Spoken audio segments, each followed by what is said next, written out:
इल्म की दौलत है ऐसी लाजवाल, इल्म की दौलत है ऐसी लाजवाल, जिसके आगे गंजे कारों पायमाल। इल्म से इंसान पाता है तमीज, इल्म से इंसान पाता है तमीज, इल्म से है आदमी हर दिल अजीज, इल्म से है आदमी हर दिल अजीज। मैं एक पैगाम को हर जलसे में सुनाता हूं, क्योंकि मैंने जलसे के बाद लोगों को बोलते हुए सुना कि 1 साल में आदमी 10 साल के बराबर मालदार हो जाता है। तो मैंने वहीं से इरादा किया कि हर जलसे में इस पैगाम को सुनाऊंगा। मैं भी चाहता हूं कि मस्जिद आयशा के लिए आपका इतना बड़ा सदका और इतनी कुर्बानी, उसको सामने रख करके मैं आपके सामने इस पैगाम को रखना चाहता हूं कि आप हमेशा मालदार रहेंगे, हाथ पर आपके पैसा रहेगा।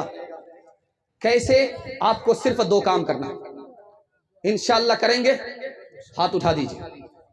सिर्फ 2 काम, आपको सिर्फ 2 काम करना। आधा जलसा निकल चुका, आधा सिर्फ बाकी रह गया। 2 काम सिर्फ आपको करना है। हलाल कमाइए, हराम नहीं। मैं मसनद रसूल पर बैठ करके गारंटी ले रहा हूं, आप हराम नहीं हलाल कमाइए और हिसाब से खर्च कीजिए। पानी की तरह पैसे को मत बहाइए। ज्यादा पैसा है ज्यादा खर्च कीजिए, कम पैसा है कम खर्च कीजिए। हिसाब से खर्च करके 1 साल दिखाइए, हलाल कमा करके 1 साल दिखाइए, अगले साल जलसा कीजिए। मैं गारंटी लेकर के जा रहा हूं, 1 साल में अल्लाह आपको 10 साल के बराबर तरक्की अता फरमाएगा। मुसलमानों ने देखा, अररिया बैंक में बोर्ड लगा हुआ था कि 48 महीना जमा करोगे पैसा डबल मिलेगा। धड़ाधड़ झोड़ा लेकर के जमा करना शुरू किया, धड़ाधड़ धड़ाधड़ धड़ाधड़।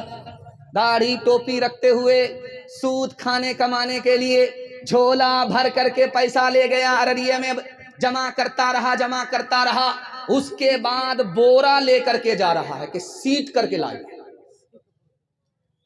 गया, जमा करता रहा, 48 महीने पूरे हो गए तो बोरा लेकर के गया कि डबल मिलेगा। तो देखा आंख बंद, डब्बा गायब। न वहां ऑफिस है न मैनेजर है। डबल के चक्कर में सिंगल से भी गए, पतलून के चक्कर में लंगोटी भी चली गई। एक नमूने को बहुत ध्यान से सुनिए, सूद से भी ज्यादा पैसा आप 3 रास्ते से कमा सकते हैं, मैं दावा करता हूं। कैसे कमाएंगे इसको गौर से सुन लीजिएगा। कुछ याद रहे या ना रहे, इसको याद करके ले जाइएगा। आपको फायदा होगा, आपके बच्चे को फायदा होगा, आपके खानदान को फायदा होगा। सूद से भी ज्यादा 3 रास्ते हैं पैसा कमाने के। पहली सूरत यह है कि किसी को कर्ज दे दीजिए कि ये 10,000 रुपया तुम मांग रहे हो, मैं दे रहा हूं, इससे तुम तिजारत करो, नुकसान में दोनों बराबर, नफा में दोनों बराबर। आप देख लीजिएगा तजर्बा करके, सूद में आपको वो नफा नहीं होगा जो आपको इस कर्ज देकर तिजारत से नफा होगा। दूसरा तरीका है, जो आदमी आपसे कर्ज मांगने के लिए पैसा आए, उससे पूछिए तुम क्या करना चाहते हो। वो बोलेगा मैं थ्रेसर खरीदना चाहता हूं, मैं गाड़ी खरीदना चाहता हूं। आप उसको गाड़ी खरीद करके दे दीजिए, महीने का किराया उस पर बांध दीजिए। वो गाड़ी आपकी, किराया आपका, हलाल अलग, जायज अलग, बरकत अलग, सुकून अलग, तरक्की अलग। तीसरा तरीका बताने के लिए जा रहा हूं। कोई आदमी आपसे आएगा पैसा लेने के लिए, उससे पूछिए इस पैसे का क्या करोगे। वो बोलेगा मैं कुर्सी खरीदना चाहता हूं, पैसा दे दो। आप उससे कहिए मैं कुर्सी खरीद करके तुमको देता हूं। आप उस कुर्सी को 5,000 में खरीदिए और उससे 6,000 में बेच दीजिए। आपको नफा भी हो गया, उसका अलग फायदा हुआ, उसकी आपने मदद की, उसका सवाब अलग आपको मिला। अल्लाह ने दुनिया भी बना दी, आपके दीन को भी बना दिया। एक मिसाल पर पैगाम को खत्म कर रहा हूं।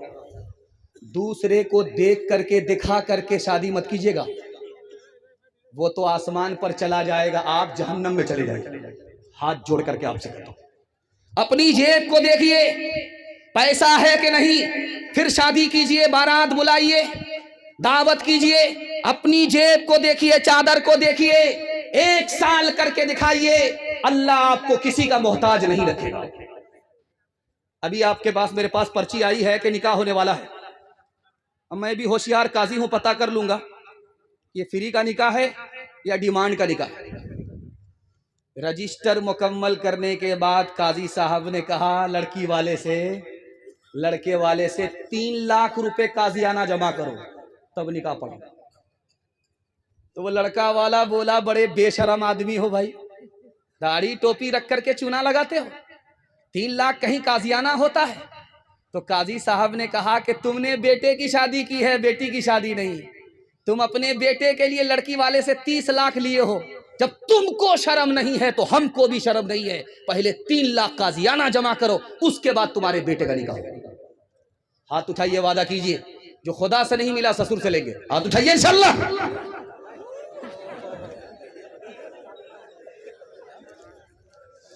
हमारा तो ये हाल अब हो गया है, हकीकत बहुत कम, दिखावट ज्यादा।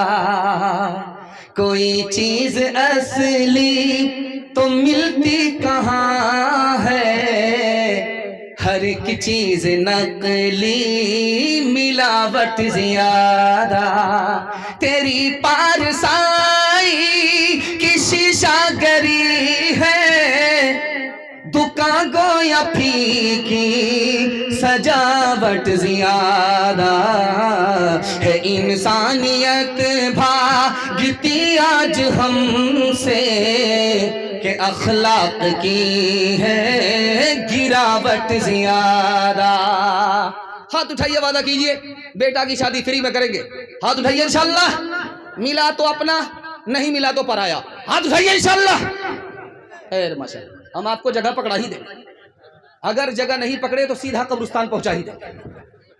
आखिरी पैगाम सुना रहा हूं, जलसा बिल्कुल निकल चुका मेरे हिस्से का, अब मुश्किल से 5 से 10 मिनट का जलसा मेरे हिस्से का बाकी रह गया।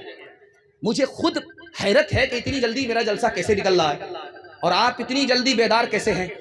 अल्लाह आपकी चमकती हुई पेशानी को सामने करके आपके मुकद्दर को चमकाए। ध्यान से सुनिएगा, तेजी के साथ निकल जाएगा।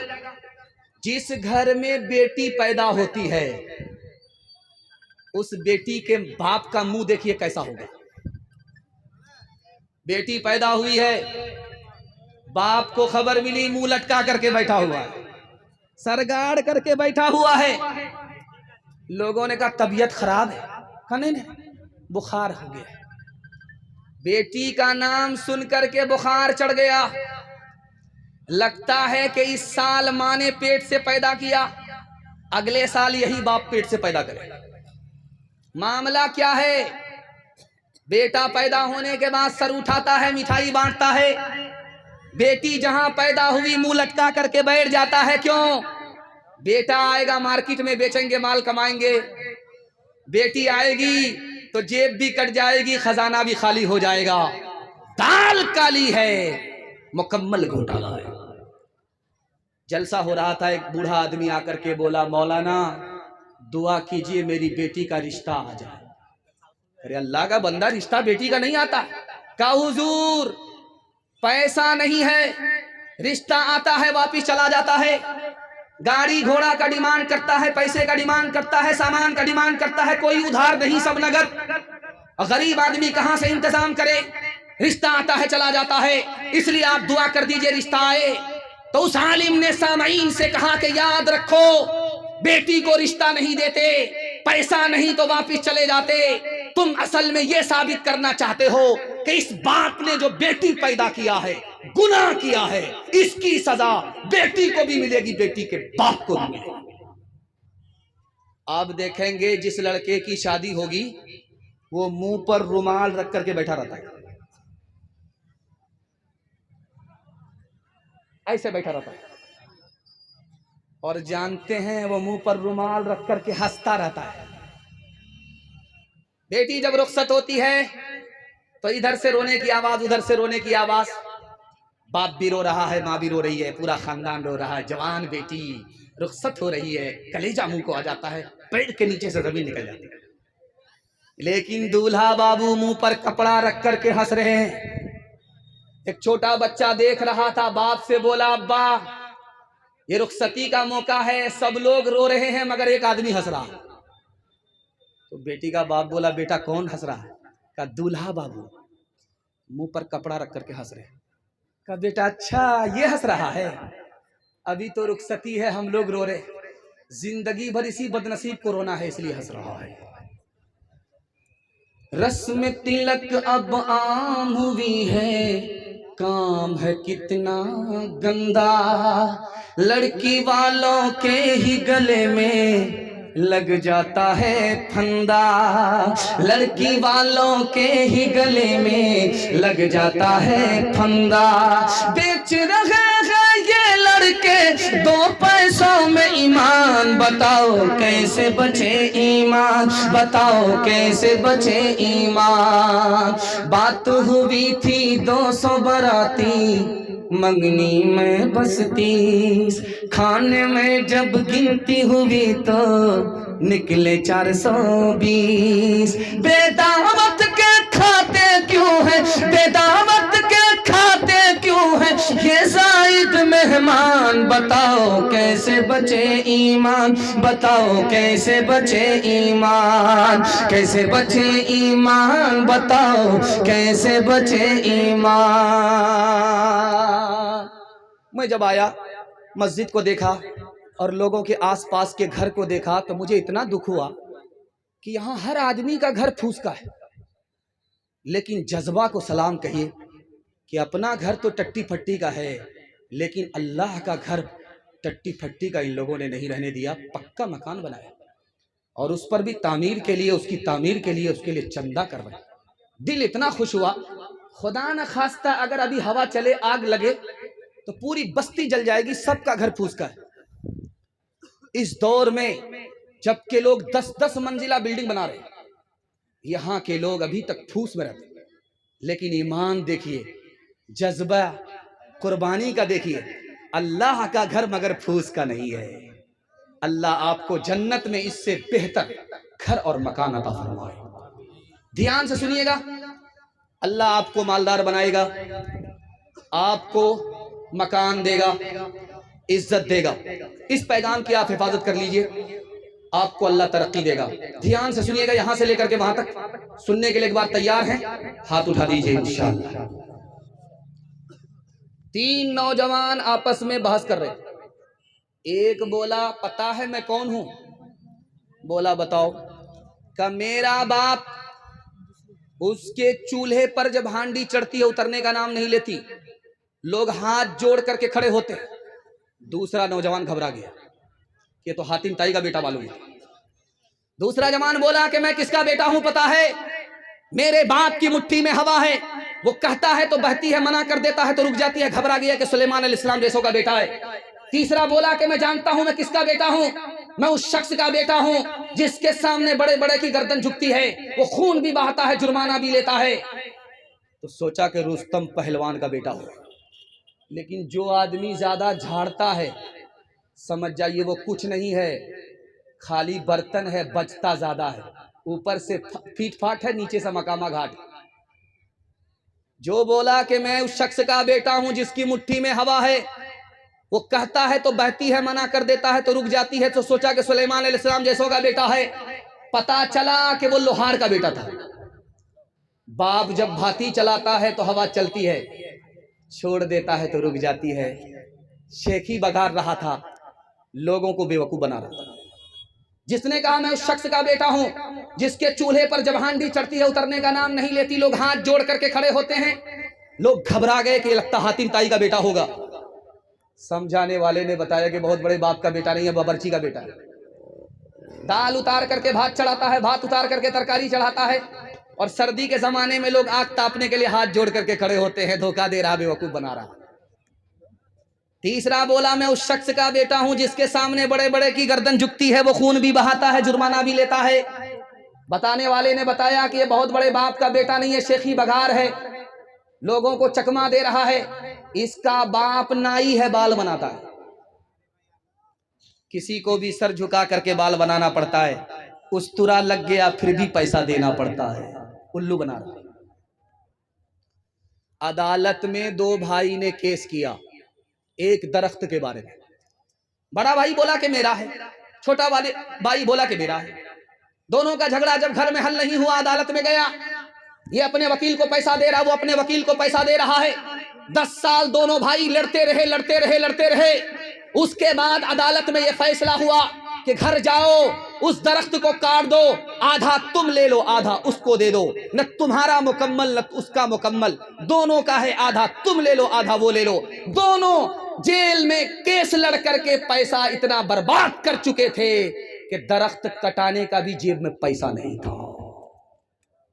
मैं हाथ जोड़ करके आपसे कहता हूं, मौज की लड़ाई में पूरा घर तबाह हो जाता है। किसी के लिए झुक जाइए, अल्लाह आपको सबके सामने झुका देगा, सबको खुदा आपके सामने झुका देगा।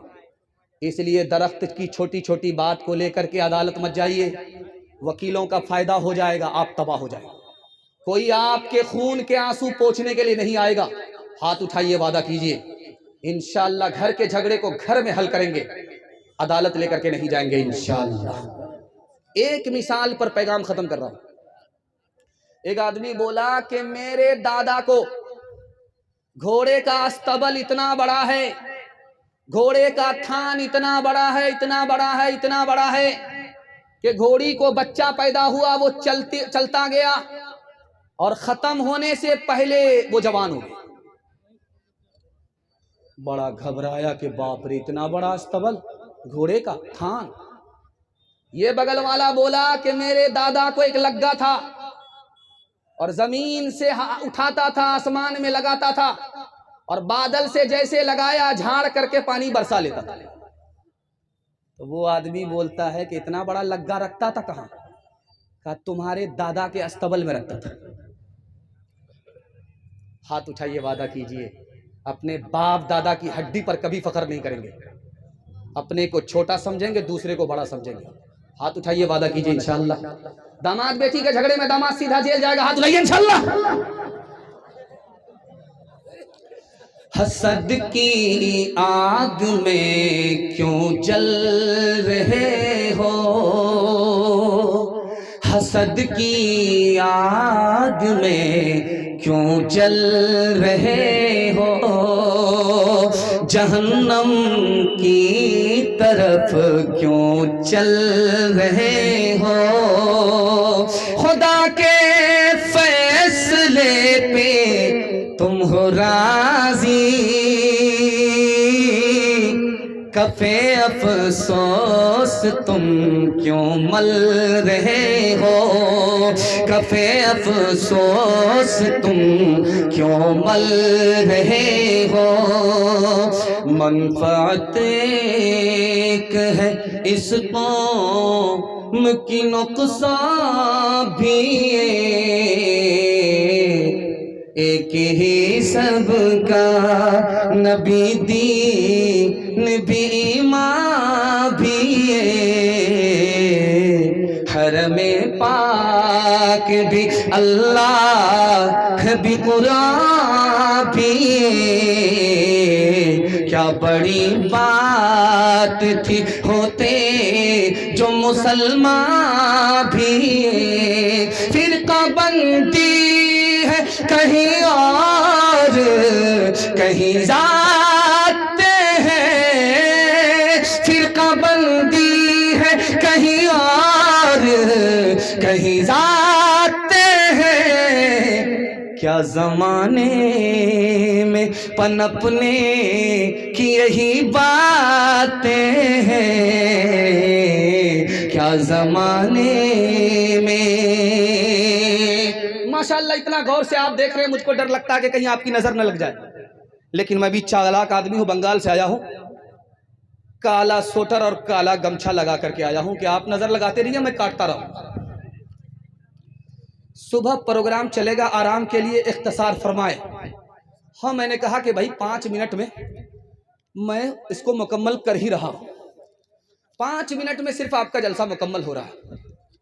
औरतों के हवाले से सिर्फ 3 पैगाम 5 मिनट में ज़हमत तमाम। आप लोग सुनने के लिए तैयार हैं? हाथ उठाइए इंशाअल्लाह। पेशाब पखाना को रोक करके बैठेंगे, हाथ उठाइए इंशाल्लाह। ये गलती मत कीजिएगा, जलसा खराब हो जाए, चले जाइएगा।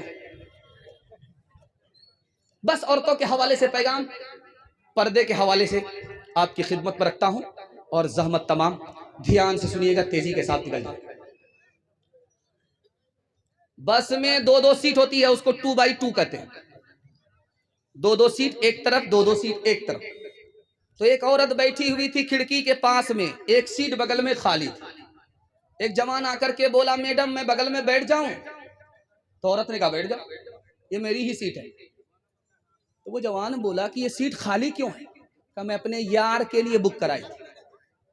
कहा तुम्हारा यार कहाँ गया? कहा वो मेरे शौहर के जनाजे में गया हुआ है, इसलिए सीट खाली जा रही है। ध्यान से सुनिएगा, तेजी के साथ निकल जाएगा। मालदार शौहर है, फिर भी स्कूल में नौकरी कर रही है। मालदार शौहर है, फिर भी नौकरी के लिए घर से बाहर निकलती है। घर से बाहर निकल गई बीवी कमाने के लिए लालच में, शौहर निकल गया दिल्ली पंजाब कमाने के लिए लालच में। अब देखिए क्या हुआ, खूबसूरत घर था, जन्नत जैसा घर था, जहन्नम बन गया। बच्चे माँ बाप के होते हुए लावारिस हो गए, यतीम हो गए, फैमिली सिस्टम तबाह हो गया। इसलिए हाथ जोड़ करके कहते हैं, पैसा है तो बीवी को घर में रखिए, नौकरी मत करिए। जानते हैं जो औरत घर में रहती है वो रानी होती है। जो घर से बाहर जाती है कमाने के लिए, वो घर से भी बाहर नौकरानी है, घर के अंदर भी नौकरानी है। कसूर शौहर का नहीं है, कसूर माँ बाप का है। पढ़ाया कम, डिग्री ज्यादा दिला दिया। बेटी को शौहर ने अपनी मजबूरी का नाजायज फायदा उठाने पर मजबूर कर दिया। एक मिसाल पर पैगाम खत्म कर रहा हूं। डीजे का डांस चल रहा था, मुट्ठी में पैसा लेकर के एक जवान आया, उड़ा करके बोला, वाह रे लड़की क्या डांस किया। तो बगल का एक आदमी बोला, वो लड़की नहीं है लड़का। ये बोला तौबा तौबा, गलती हो गई, सॉरी सॉरी। तो वो आदमी बोला, हाथ उठा करके बोला कि वाह रे लड़की क्या डांस किया। तो बगल का आदमी बोला कि वो लड़की नहीं है लड़का है। ये आदमी बोलता है, सॉरी मैडम गलती हो गई, तौबा तौबा, मुझे पता नहीं था। तो वो आदमी बोलता, मैं मैडम नहीं हूं, उसी लड़की का बाप हूं। हाथ उठाइए, वादा कीजिए अपने घर की औरत की हम खुद हिफाजत करेंगे, ईमान की भी खुद हिफाजत करेंगे, आबरू की भी खुद हिफाजत करेंगे। हाथ उठाइए इंशाल्लाह। शादी से पहले नुमाइश, आजादी, और शादी के बाद पर्दा और पाबंदी रखेंगे। हाथ उठाइए इंशाल्लाह। आधा आप लोग समझ पाए, आधा नहीं समझ पाए। मैं एक बार फिर वादा आपसे लेता हूं, अपने घर के औरत की आबरू और ईमान की हम खुद हिफाजत करेंगे। हाथ उठाइए इंशाल्लाह। बहन से ज्यादा साली पर मेहरबान होंगे। हाथ उठाइए इंशाल्लाह। जिस्म पर लिबास की कमी अजीब लगती है, मुझे अमीर बाप की बेटी गरीब लगती है। जिससे आंचल भी नहीं सर का संभाला जाता, उससे क्या खाक तेरे घर की हिफाजत होगी। क्यों हया छोड़ के बेपर्दा हुई जाती हो, कुछ नहीं पास रहा दीन की गैरत के लिए। रूबरू हश्र में माबूद के जब जाओगी, लेके क्या जाओगी, लेके क्या जाओगी। रूबरू हश्र में माबूद के जब जाओगी, लेके क्या जाओगी। तुम अपनी बारात के लिए देखो इस्मत का दुपट्टा न सरकने पाए। हर नजर घात में बैठी है शरारत के लिए, हर नजर घात में बैठी है। इजाजत हो, एक पैगाम सिर्फ रह गया है औरतों की तालीम के हवाले से, इजाजत है सुना देता हूं इंशाल्लाह। बेटा होगा झूले पर, बेटी होगी चूल्हे पर। हाथ उठा दीजिए इंशाल्लाह। हाँ चलिए, जैसा आपका दाल भात वैसा मेरा फातिहा। औरत आई जलसा सुनने के लिए, बुढ़िया।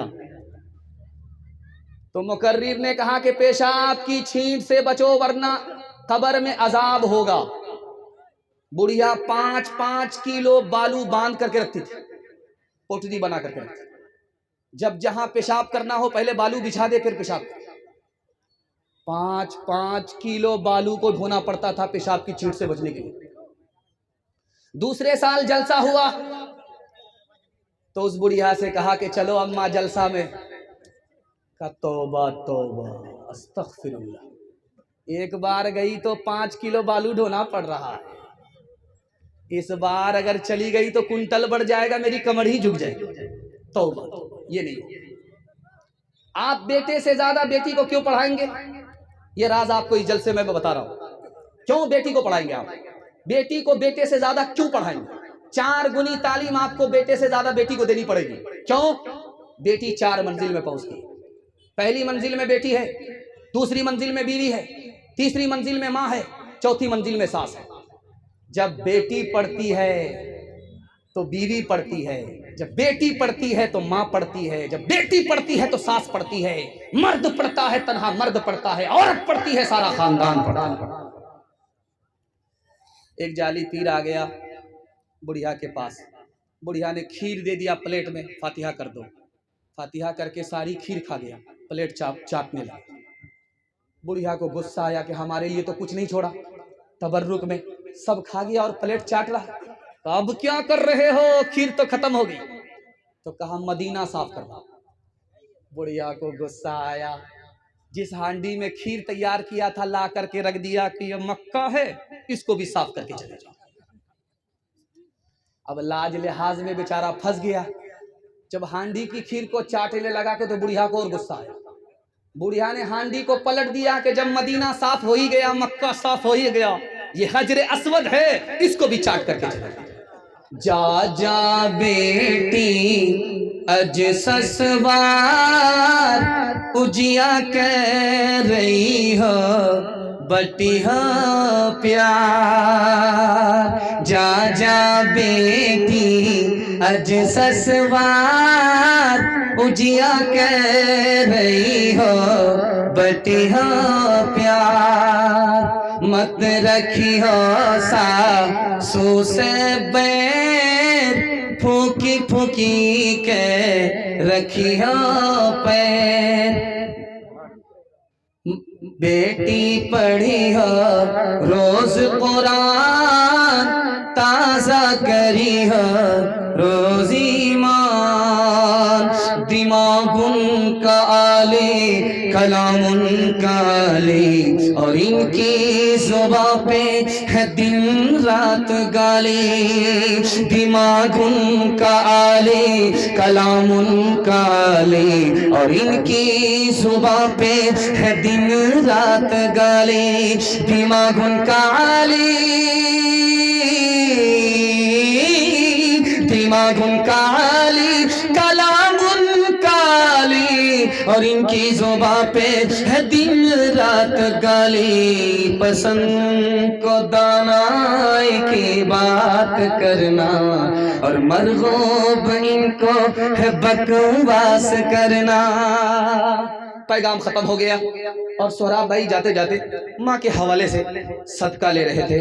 तैयारी करके मैं भी आया हूँ, सिर्फ इसलिए नहीं कि आपसे सदका लूंगा, माँ बाप की दुआ आपको देने के लिए और आपके माँ बाप की दुआ लेने के लिए मैं इस पैगाम को सुना रहा हूँ। आप लोग सुनने के लिए तैयार नहीं? एक बार हाथ उठाइए इंशाअल्लाह। खैर माशाअल्लाह, हम कुर्सी छोड़ ही दे। जब आप तैयार ही नहीं है कुर्सी छोड़ देते। रात में इनकम टैक्स वाले ने छापा मारा, एक मालदार के घर में छापा मारा। छापा जो मारा तो पैसा पकड़ा गया। बोला ये पैसा कहां से आया? का दिन में 1 रुपया कमाता हूं। का कैसे खर्च करते हो? का 4 आना अपने ऊपर खर्च करता हूं, 4 आना कर्ज में देता हूं, 4 आने से कर्ज चुकाता हूं, 4 आना दरिया में डालता हूं। उसका सर चकरा गया कि क्या बोल रहा समझ में नहीं आया। हाथ जोड़ करके बोला भाई साहब मतलब समझा दो, हम तुम्हारा टैक्स माफ कर देंगे। का 4 आना अपने ऊपर खर्च करता हूं, मैं खुद खाता हूं, कमाता हूं, 4 आना कर्ज में देता हूँ, छोटे छोटे बच्चे को खिलाता हूँ, अभी छोटे हैं मैं खिला रहा हूँ, जब मैं बूढ़ा हो जाऊंगा ये मेरा कर्ज लौटाएंगे। अभी 4 आना बच्चे के ऊपर खर्च करता हूँ, कर्ज में दे रहा हूँ, और 4 आना कर्ज चुकाता हूँ, मेरे बूढ़े माँ बाप हैं उनको खिलाता हूँ। जब मैं बच्चा था वो जवान थे, मेरे पीछे उनकी जवानी खत्म हो गई, उन्होंने अपनी जवानी को मिटा करके हमको जवान बनाया, उन्होंने मेरे सर पर कर्जा चढ़ा दिया था, मैं उतार रहा हूं। कोई माँ का लाल इस मजमे में ये दावा नहीं कर सकता मैं माँ बाप को खिलाता हूं, माँ बाप पर एहसान करता हूं, माँ बाप के एहसान किए हुए को वो वापिस कर रहा है, अलग से कोई एहसान नहीं कर रहा है। अब उससे पूछा कि भाई साहब ये 4 आना जो दरिया में डालते हो ये क्या करते हो? कहा ये राज की बात है, अंदर की बात रहने दो। अरे अल्लाह का बंदा, अंदर की बात को अपने आदमी को सुना दो। कहा जाने दो यार, जब इसने इसरार किया, उसने इनकार किया, और इसने जब उसको घेरा तो उसने बताया कि देखो किसी से कहना नहीं, 4 आना सास ससुर को खिलाता, नेकी करो दरिया में डालो और कुछ मिलने वाला नहीं। हाथ उठाइए, वादा कीजिए माँ बाप को खुश रखेंगे, माँ बाप की खिदमत करेंगे, इंतकाल कर जाएंगे, दुआई मगफिरत करेंगे इंशाल्लाह। शादी से पहले माँ बाप को, शादी के बाद सास ससुर को कमा करके खिलाएंगे, हाथ उठाइए इंशाल्लाह। शादी के बाद सीधे ससुराल रहेंगे, हाथ उठाइए इंशाल्लाह। ठुकराया जिसने बाप को घर से दिया निकाल, घर से दिया निकाल, उसको समझिए दीन की दौलत नहीं मिली, दौलत नहीं मिली। गुस्ताखे वालिदैन को, गुस्ताखे वालिदैन रब की तरफ से भी, रब की तरफ से भी जन्नत में लेके जाए वो फितरत नहीं मिली, वो फितरत नहीं मिली। जन्नत में लेके जाए वो फितरत नहीं मिली, फितरत नहीं मिली। ओ जगदाता दाता जग के, ओ परखन हारे रग रग के, ओ जगदाता दाता जग के, ओ परखन हारे रग रग के, ओ बिन बाप के, ओ बिन माँ के, मालिक दिल के, मालिक जान के। सुखी शाख में को पल फोड़े, गिली डाल के पत्ते तोड़े, जो चाहे तू कर दे पल में, चाहे आग लगा दे जल में, जो चाहे तू कर दे पल में, चाहे आग लगा दे जल में। ये माइक सिटी मार रहा है, ये बूढ़ा नहीं है, जवान है, इसलिए सिटी मार रहा है। दूसरा पैगाम आपकी खिदमत पर रखने के लिए जा रहा हूं, सीरत और सुन्नत के हवाले से। मैं इतना डर गया था कि सोहराब साहब के बाद, चंदे के बाद अब जलसे का धंधा खत्म हो जाएगा, लेकिन अल्लाह का शुक्र है आप लोग मेहमान को सुनते हैं, मेहमान की आबरू का सामान करते हैं, आप लोग सुन करके हक अदा करते हैं। मैं दिल से दुआ करता हूं अल्लाह महशर की रुसवाई से आपकी कदम कदम पर हिफाजत फरमाए। दूसरा पैगाम सीरत के हवाले से सुना रहा हूं। दस्तरखान लगा हुआ है, सहाबा खजूर खा रहे, तो सारे सहाबी खजूर खा करके गुठली हजरत अली के सामने रख देते हैं। अब वो खामोशी से देखते हैं, किसी को कुछ नहीं कहते हैं। जब खजूर खत्म हो गई तो देखा कि गुठली का अंबार लगा हुआ है हजरत अली के सामने। अल्लाह के रसूल ने कहा कि अली क्या बात है? ये लोग कह रहे हैं कि सारी खजूर अली खा गए, इसलिए गुठली का इतना अंबार हजरत अली के सामने लगा हुआ है। हजरत अली ने कितना प्यारा जवाब दिया कि नबी का दिल खुश हो गया। कहा या रसूल अल्लाह, हम तो अपनी खजूर खा रहे हैं, गुठली फेंक रहे हैं, और ये लोग अपनी खजूर खा गए गुठली समेत, इसलिए उनकी गुठली का पता ही नहीं चला, हमारी गुठली का पता चल रहा है। अल्लाह के रसूल ने अपनी बीवी के बारे में अली से पूछा, अली ये मस्जिद आयशा है, आयशा रजी अल्लाह अन्हा को सामने रखी। काली ये बताओ कि आयशा कैसी औरत है, अच्छी औरत है या गलत औरत है, नेक औरत है या बुरी औरत है? अली तुम बताओ, तुम मेरे घर के आदमी हो, तुमने आयशा को देखा है, जलवत में देखा है, खलवत में देखा है, हजरत आयशा के बारे में बताओ। लोग उंगली उठा रहे हैं, हजरत आयशा सही औरत है या गलत औरत है? कुर्बान जाइए हजरत अली रज़ी अल्लाह अन्हु के ऊपर। हजरत अली ने फरमाया, या रसूल अल्लाह, मैंने जिंदगी भर अपनी आंख से देखा, आपके बदन पर कभी मक्खी नहीं बैठी। अगर आयशा नापाक औरत होती तो आपके बिस्तर पर कैसे बैठ सकती थी? अल्लाह के रसूल को तसल्ली हो गई। जलसे में आलिम भी आए और जाहिल भी आए। आलिम ने जलसा सुनाया, जाहिल ने सुना। जब जलसा खत्म हो गया तो बीच में एक जाहिल खड़ा हुआ। वो बोला कि मौलाना आपने तकरीर गलत किया है, ये दाढ़ी सुन्नत नहीं है। बोला अल्लाह, तुमको कैसे पता चला? कहा मेरे पास मजबूत दलील है। अब आलिम के भी पांव खड़ने लगे कि क्या मजबूत दलील है, दाढ़ी सुन्नत नहीं है। मजमे में आलिम से कह रहा है कि आप कहते हैं दाढ़ी सुन्नत है, दाढ़ी सुन्नत है ही नहीं। कहा तुमको कैसे पता चला? कहा जब बच्चा पैदा हुआ था तो दाढ़ी नहीं थी। हजरत को समझ में आ गया कि ये जाहिल ही नहीं है, जाहिल का अब्बा, इसको इसी की जबान में समझाना होगा। तो हजरत ने कहा कि जब बच्चा पैदा हुआ था तो मुंह में दांत भी तो नहीं थे, ईंटा से तोड़ करके पोपला हो जाओ, तब समझ में आएगा कि दाढ़ी सुन्नत है कि नहीं है। हाथ उठाइए, वादा कीजिए हमारी तरफ से सिख और सरदार दाढ़ी रखेंगे। हाथ उठा दीजिए इंशाअल्लाह।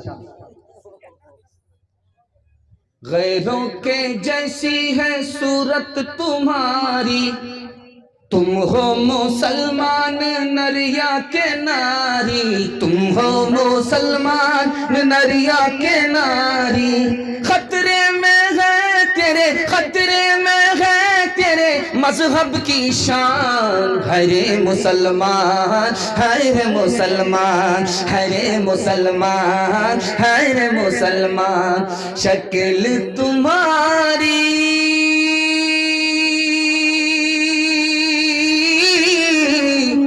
औरत जैसी, तुमने बना ली सूरत कैसी। मोच उड़ाए दाढ़ी बनवाए, दाढ़ी बनवाए मोच उड़ाए, औरत जैसी शक्ल बनाए। तुम्हें क्या हो गया है, तुम्हें क्या हो गया है? गैर का खाए अपना बचाए, उस पर मौज मनाए। तुम्हें क्या हो गया है, तुम्हें क्या हो गया है? हाथ उठाइए, वादा कीजिए इंशाअल्लाह दाढ़ी रखेंगे। हाथ उठा दीजिए इंशाअल्लाह। सीधा जेल में जाकर के दाढ़ी रखेंगे। हाथ उठाइए इंशाअल्लाह। खैर माशाअल्लाह। हमको सुनने वाले लोग नए ज्यादा हैं। जब लोग बार बार हाथ उठा देते हैं तो मैं समझ जाता हूं कि हमको नया सुन रहे। अगर पुराना सुनते, पुराना सुनते तो कन्या और दूल्हा के मामू एक साथ नहीं होते। तीसरा नमूना कुरान के हवाले से सुना रहा हूं। बड़ी तेजी के साथ जलसा निकल रहा है, मुझे खुद पता नहीं चल रहा कि इतनी तेजी से जलसा कैसे निकल रहा है। और जबान भी बहुत कैंची की तरह चल रही है। महसूस ये हो रहा है कि आप मोहब्बत से सुन रहे हैं। अल्लाह इस मोहब्बत को सलामत रखे। तीसरा पैगाम आपके सामने रखने के लिए जा रहा हूं कुरान के हवाले से। इमाम साहब अपने कमरे में बैठे हुए थे। एक आदमी खाना लेकर के आया, फातिहा कर दो। उसने फातिहा कर दिया। इमाम साहब ने कहा पैसा निकालो। उसने कहा पैसा नहीं है। कहा फ्री में फातिहा नहीं होगी, जल्दी से पैसा निकालो वरना तुम्हारी फातिहा की नास निकाल दूंगा। घबरा करके भागा, वहां से आया, 10 रुपया दे रहा है। इमाम साहब को गुस्सा हुआ कि तुम्हारी फातिहा की नास निकाल ही देता हूं। उसने औज़ बिल्लाह बिस्मिल्लाह पढ़ करके कहा कुल औज़ बिरब्बिन नास, इसकी फातिहा की नास, मलिकिन नास, इसकी फातिहा की नास। दौड़ करके भागा, 500 रुपए लेकर के आया। इमाम साहब फातिहा की नास मत निकालो, वापिस ले लो। तो इमाम साहब चालाक आदमी थे, बोलने लगे अलकारिया वापिस आ जाओ, मलकारिया वापिस आ जाओ। पाकिस्तान में एक बूढ़ा बोला ये मुल्क कुरान से नहीं चलेगा, तो जवानों ने कहा कि आप अजीब बेवकूफ आदमी हैं, मुसलमानों का मुल्क कुरान से नहीं चलेगा। वो बूढ़ा बोलता है कि कुरान पुराना हो गया, अब इसकी जरूरत नहीं है। बताइए ईमान सलामत रहा कि चला गया? कुरान की तौहीन पर ईमान चला जाता है।